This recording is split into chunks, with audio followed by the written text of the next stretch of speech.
ભાભરમાં જુગાર રમતા 8 જુગારીયાઓ ઝડપ્યા, એક નાસી ગયેલ.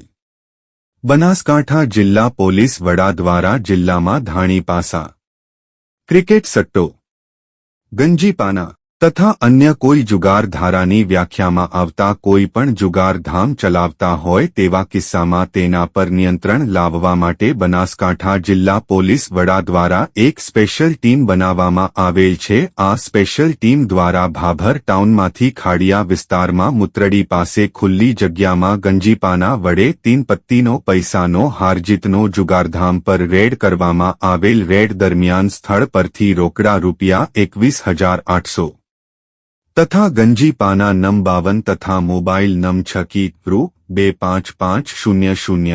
એમ કુલ મળીને રૂપિયા 47,300ના મુદ્દામાલ સાથે 8 જુગારીયાઓને ઝડપી પાડેલ. તેમજ રેડ દરમિયાન એક ઇસમ નાસી ગયેલ હોય. ફરિયાદી કો સંજયસિંહ વાઘેલા. સ્પેશિયલ જુગાર ટીમ પાલનપુર વાળાએ ભાભર પોલીસ સ્ટેશન ખાતે ગુન્હો નોંધાવે, જેની વધુ તપાસ PSI NP સોનારા દ્વારા હાથ ધરવામાં આવેલ.